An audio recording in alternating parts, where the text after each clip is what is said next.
Well, friends, we continue studying the book of John, the Gospel of John, and today we're going to have a passage of 3 verses, verses 6 through 8. Let's read it together. There came a man sent from God, whose name was John. He came as a witness to testify about the light, so that all might believe through him. He was not the light, but he came to testify about the light. Now, this passage is connected to the previous one, and I will remind you that in the previous passage, verses 1 through 5, John, the writer of the gospel, who's, by the way, anonymous in this book, it's just a tradition that is established to believe that John, one of Jesus' disciples, was the author of this gospel. And in this passage, John talks about the word, logos, to be God,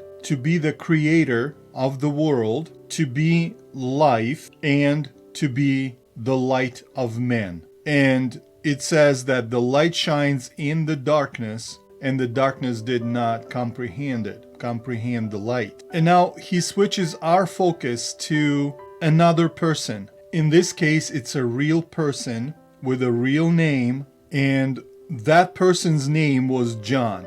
John, the author of this gospel, writes that there came a man whose name was John. So, John, a man, these are contextual synonyms. And John writes that this John was sent from God. And the word sent actually is the same root word as apostolos. Although John, in this case, was not an apostle of Jesus Christ, but he was sent. The word apostolos, the Greek word apostolos, means a sent one, the one who has been sent. So in this case, John was sent. He didn't go out of his own accord. He was sent from God. In other words, God is the one who sent him.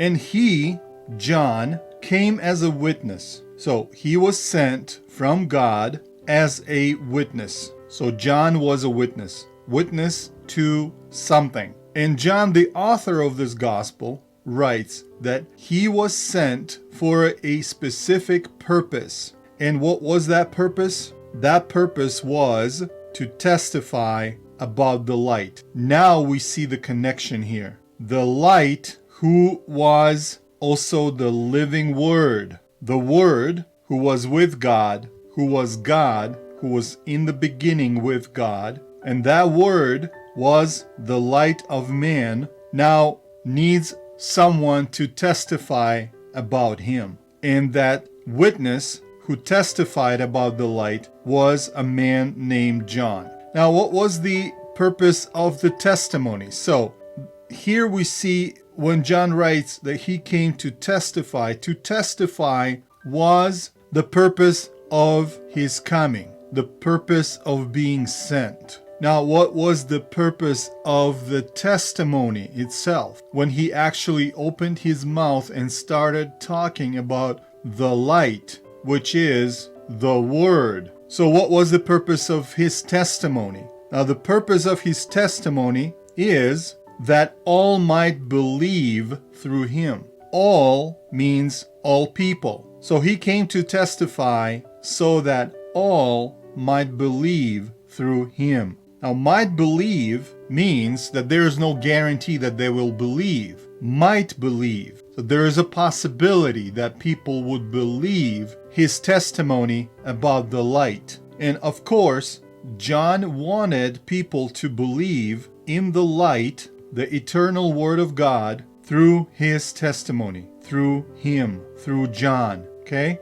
That's the correlation here. So John was a man who came as a witness to testify about the light. That was his purpose. And the purpose of his testimony was that all might believe through him. In other words, his testimony was either believable or unbelievable. It doesn't matter. The purpose remained the same, so that all people might believe through him. And John, the author of this gospel, writes that he, John, was not the light. So he was not the light. Who was he? He was a witness. That's what it says. He was not the light himself, but he came to testify about the light. Look, this is John's style, the authors of this gospel style, when he repeats the same things in different ways, in different places, but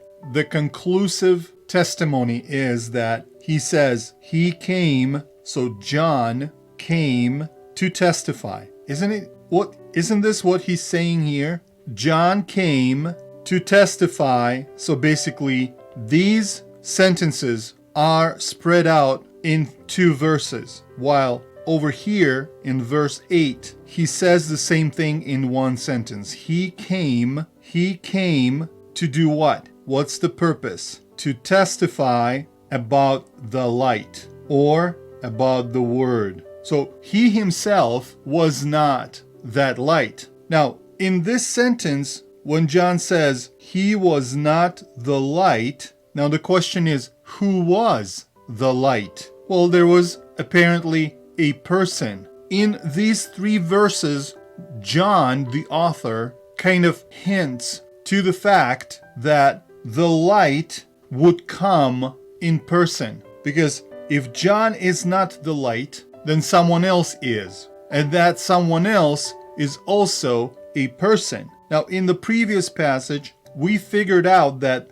the light was a man. In him was life. It says he was in the beginning with God. So he's a man. He's a person. He's a human being who would come following the testimony of John, this guy. And from this chapter, we will also find out who that light is and who John is writing about. If you like this video, give it a thumbs up. We will continue next time. Thank you.